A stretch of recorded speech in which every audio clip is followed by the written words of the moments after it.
대법원 2025년 12월 4일 선고 2024도 11353 판결 사건명 업무상 횡령 등 1. 횡령죄 등 재산 범죄에서 일정 기간 반복하여 행하여진 각 범행이 포괄일죄로 되기 위한 요건 및 각 범행이 포괄일죄가 되는지를 판단할 때 고려하여야 할 사항 범위의 단일성과 계속성을 판단하는 기준 횡령죄 등 재산 범죄에서 동일한 피해자에 대하여 단일하고 계속된 범위 하에 동종의 범행을 일정 기간 반복하여 행한 경우에는 그 각 범행은 통틀어 포괄일죄가 될 수 있다. 다만 각 범행이 포괄일죄가 되느냐, 경합범위 되느냐는 그에 따라 피해액을 기준으로 가중처벌을 하도록 하는 특별법이 적용되는지 여부 등이 달라질 뿐 아니라 양형 판단 및 공소시효와 기판력에 이르기까지 피고인에게 중대한 영향을 미치게 되므로 매우 신중하게 판단하여야 한다. 특히 범위의 단일성과 계속성은 개별 범행의 방법과 양태, 범행의 동기, 각 범행 사이의 시간적 간격, 그리고 동일한 기회 또는 관계를 이용하는 상황이 지속되는 가운데 후속 범행이 있었는지 여부, 즉 범위의 단절이나 갱신이 있었다고 볼 만한 사정이 있는지 여부 등을 세밀하게 살펴 논리와 경험칙에 근거하여 합리적으로 판단하여야 한다. 2. 업무상 배임죄의 구성요건 중 본인에게 재산상의 손해를 가한다는 것의 의미 본인의 전체적 재산 가치의 감소 및 재산상의 손실을 야기한 임무 위배 행위가 동시에 그 손실을 보상할 만한 재산상의 이익을 준 경우 재산상 손해의 유무, 소극 배임 행위로 인하여 본인에게 재산상 손해를 가하였으나 행위자 또는 제3자가 재산상 이익을 취득한 사실이 없는 경우 업무상 배임죄의 성립 여부, 소극 업무상 배임죄에서 불법 이득 의사의 의미 및 불법 이득 의사가 있었다는 점에 대한 증명책임 소재, 검사 증명책임 소재와 증명 정도 업무상 배임죄는 타인의 사물을 처리하는 자가 그 업무상의 임무에 위배하는 행위로서 재산상의 이익을 취득하거나 제3자로 하여금 이를 취득하게 하여 본인에게 손해를 가한 때에 성립한다.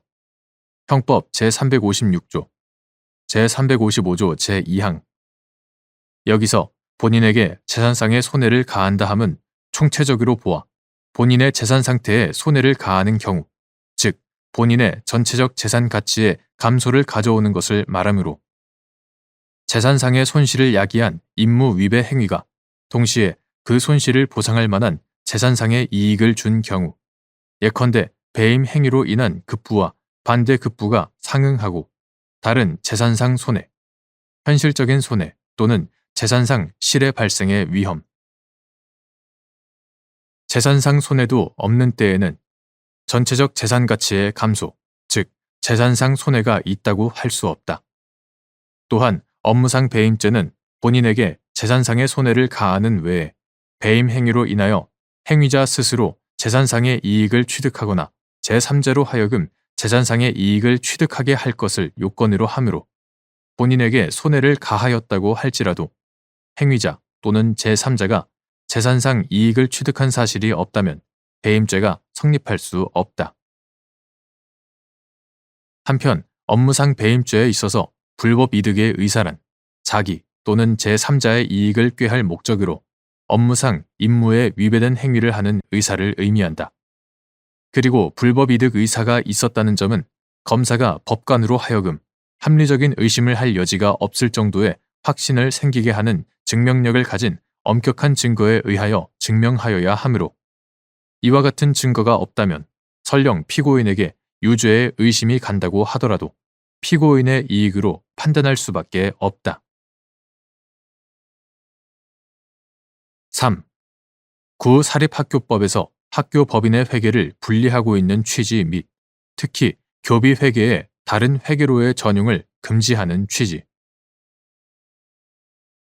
학교법인의 이사 등이 업무상 임무에 위배하여 동일한 학교 법인의 교비 회계로 편입하여야 할 수입을 다른 회계로 편입하였다는 사정만으로 업무상 배임죄에서 본인에 해당하는 학교 법인이 재산상의 손해를 입었다거나 행위자 또는 제3자가 재산상의 이익을 취득하게 된다고 볼 수 있는지 여부.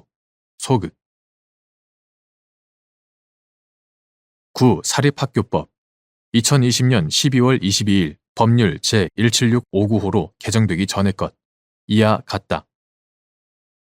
9. 사립학교법은 사립학교의 특수성에 비추어 그 자주성을 확보하고 공공성을 앙양함으로써 사립학교의 건전한 발달을 도모함을 목적으로 하면서 제1조 학교 법인의 회계를 그가 설치, 경영하는 학교에 속하는 회계, 이하 학교 회계라 한다. 학교 회계와 법인의 업무에 속하는 회계, 이하 법인 회계라 한다.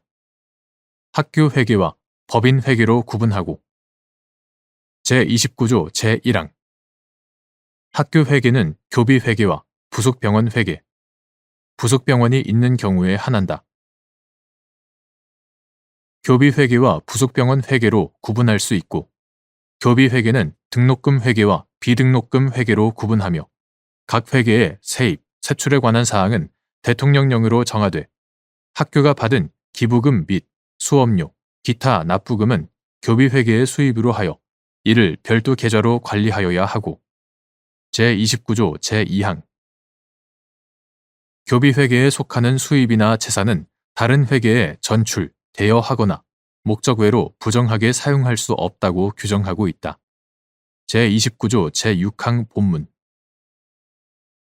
9사립학교법 제29조 제2항의 위임을 받은 9사립학교법 시행령 2019년 7월 2일 대통령령 제29950호로 개정되기 전의 것 9사립학교법 시행령은 제13조 제1항에서 교비 회계의 세입에 해당하는 수입을 법령 또는 학칙에 의하여 학교가 학생으로부터 징수하는 입학금, 수업료 및 입학 수업료 제1호 학교 시설의 사용료 및 이용료 제3호 학교가 학교 교육에 사용할 목적으로 받은 기부금 제8호의 2 기타 학교 법인의 수입으로서 다른 회계에 속하지 아니하는 수입 제9호 다른 회계에 속하지 아니하는 수입 등 일정한 경우로 정하고 있다. 그리고 제13조 제2항에서 교비 회계의 세출에 해당하는 경비를 학교 운영에 필요한 인건비 및 물건비 제1호 학교 교육에 직접 필요한 시설, 설비를 위한 경비 제2호 교원의 연구비, 학생의 장학금, 교육 지도비 및 보건체육비 제3호 교비 회계의 세출에 충당하기 위한 차입금의 상환 원리금 제4호 기타 학교 교육에 직접 필요한 경비 제5호 기타 학교 교육에 직접 필요한 경비로 한정함으로써 교비 회계에 속하는 수입은 그 지출 용도를 엄격히 제한하고 있다. 9. 사학기관 재무, 회계 규칙 2017년 2월 24일 교육부령 제122호로 개정되기 전의 것 9. 사학기관 재무, 회계 규칙 제15조의 2 제1항은 법인 회계와 학교 회계 예산 과목의 구분은 별표 1부터 별표 4까지에 따른다고 규정하면서 별표 1은 법인 회계 세입 예산 과목을, 별표 2는 법인 회계 세출 예산 과목을, 별표 3은 학교 회계 세입 예산 과목을, 별표 4는 학교 회계 세출 예산 과목을 각 세분화하여 규정하고 있다. 9. 사립학교법이 이와 같이 회계를 분리하고 있는 이유는 재정적 기초가 서로 다른 회계들을 엄격하게 구분하여 사립학교 회계의 공공성과 투명성을 담보하고자 함에 있고 특히 교비 회계의 다른 회계로의 전용을 금지하는 이유는 사립학교의 교비 회계에 속하는 수입 및 재산이 본래의 용도인 학교의 학문 연구와 교육 및 학교 운영을 위해 사용되도록 하여 사립학교가 교육기관으로서 양질의 교육을 제공하는 동시에 교육의 공공성을 지킬 수 있는 재정적 기초를 다질 수 있도록 하려는 것이다. 그러나 법령 또는 학칙에 의하여 학교가 학생으로부터 징수하는 입학금, 수업료, 학교시설의 사용료 및 이용료, 학교가 학교 교육에 사용할 목적으로 받은 기부금 등은 학교 법인이 이를 납부받음으로써 일단 학교 법인의 소유가 되는 것이고, 다만 이는 교비회계에 속하는 수입이어서 관련 법령에 따라 그 용도가 엄격히 제한되는 것에 불과하다. 구사립학교법이 법인회계와 교비회계를 엄격하게 구분하고 있지만, 동일한 학교 법인이 각 회계별로 별개의 독립한 권리 의무의 주체로 당연히 분리되는 것은 아니다. 그러므로 학교 법인의 이사 등이 업무상 임무에 위배하여 동일한 학교 법인의 교비회계로 편입하여야 할 수입을 다른 회계로 편입하였다고 하더라도 그것만으로 업무상 배임죄에서 본인에 해당하는 학교 법인이 재산상의 손해를 입었다거나 행위자 또는 제3자가 재산상의 이익을 취득하게 된다고 볼 수는 없다.